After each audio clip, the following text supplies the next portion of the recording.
gravity itu jatuh di bawah pantat. Waktu duduk.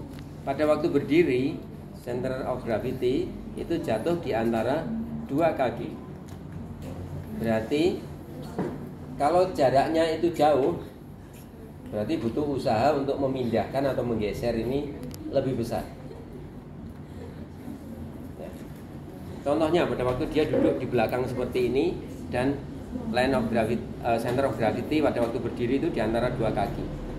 Jaraknya jauh, sehingga dia harus menggeser ke depan. Caranya menggeser, ini kemudian membungkukkan badan begini. Ini line of gravity-nya, center of gravity-nya itu bergeser ke depan. Terus kemudian dia berdiri. Tapi begitu duduknya itu sudah di depan, apalagi kalau kakinya ditarik ke belakang, nah, menapak tapi agak ke belakang. Nah, ini jarak di bawah pantat dan di antara dua kaki ini sudah dekat sekali, sehingga yang dilakukan dia tidak perlu membungkukkan atau menggeser center of gravity, sehingga dia langsung coba berdiri. Nah, ya, membungkukkan badannya tidak ada atau hampir tidak ada atau sedikit sekali. Tapi beda dengan waktu dia duduknya jauh di belakang. Sehingga satu ini ya, pelajaran apa yang bisa Anda tarik? Kalau Anda menyuruh pasien stroke itu berdiri, dia masih bersandar, berat sekali untuk pasien. Bukan hanya berat untuk pasiennya, Anda yang membantu juga berat sekali. Sehingga Anda harus menggeser duduk pasien ini ke depan. Tapi kalau Anda geser ke depan, kakinya juga tetap jauh, ya tetap aja sulit. Ya, jadi bukan hanya menggeser ke depan, tapi yang penting adalah mendekatkan antara jarak di bawah pantat dengan di antara dua kaki. Ya, sehingga kemudian maju ke depan, kakinya ditarik ke belakang. Tarik ke belakang. Nah, seperti ini. Maka kemudian gerakannya akan menjadi lebih ringan. Terus kemudian saya tanya lagi, kalau Anda duduk berdiri, gerakannya pelan-pelan, coba pelan-pelan ya, dengan gerakannya yang cepat. Cepat.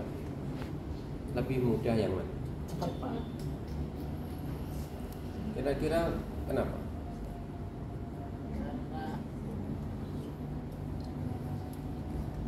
Lebih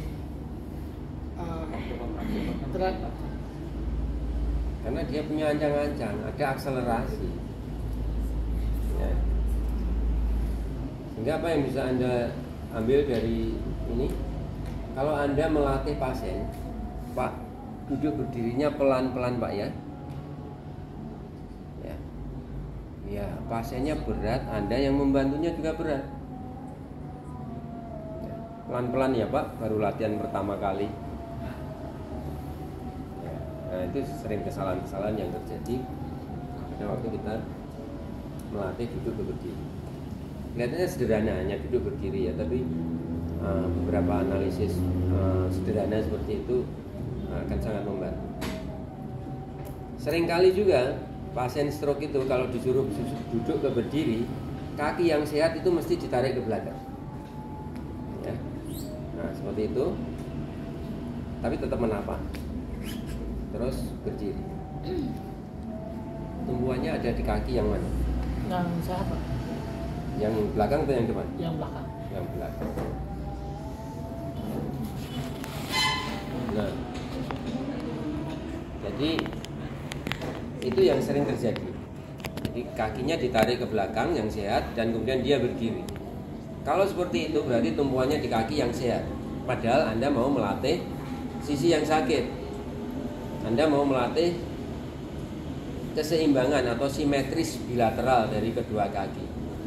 Nah, kalau seperti itu nggak terwujud, ya, karena berat badannya ditumpuk oleh sisi yang sehat, yang ditarik ke belakang. Sehingga apa yang harus kita lakukan? Ya, kakinya sejajar, nggak boleh ditarik satu ke belakang. Nah, kadang-kadang karena kita tahu masalahnya dan pasien itu nggak tahu, kadang-kadang kita strateginya malah kita gunakan strategi itu untuk nipu pasien.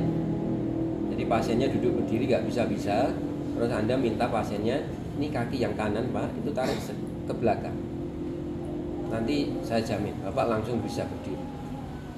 Betul, langsung bisa berdiri. Jadi cara yang salah justru dipakai untuk yang karena pasiennya nggak tahu, belum tahu kalau ini ditarik itu kemudian seperti itu. Atau ini tadi, ya Pak duduknya maju ke depan Pak, terus kakinya ditarik ke belakang seperti ini. Udah, Bapak nanti kan gampang berdirinya. Ayo berdiri. Oh iya ya, kok tadi kok sangat sulit ya? Sulit dong, duduknya masih di belakang. Sulit juga kalau duduk berdirinya pelan-pelan. Ya. Pak nggak usah takut.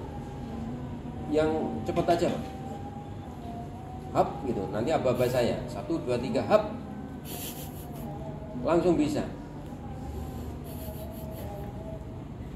Saya beberapa kali ya ketemu pasien itu yang seperti itu. Begitu ini strateginya dibetulkan, langsung bisa.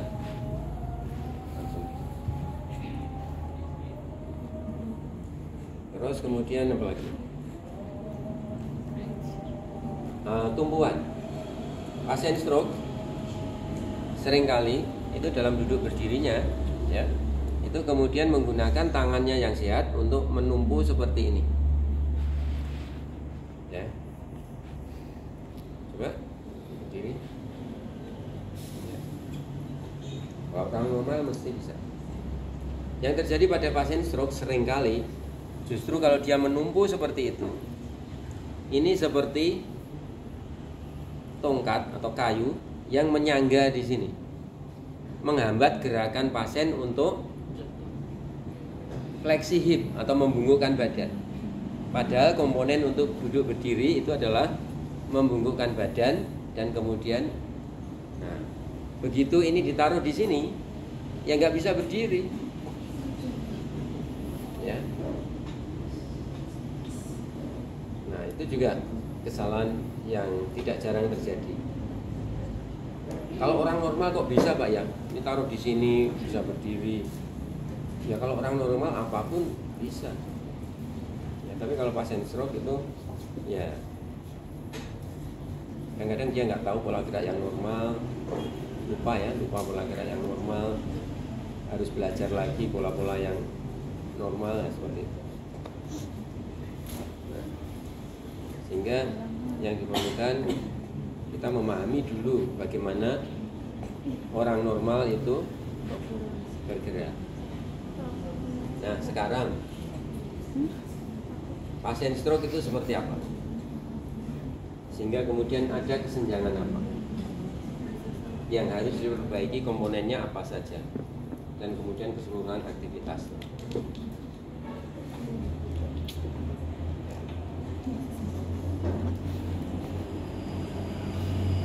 Nah ini mungkin kita lanjutkan pada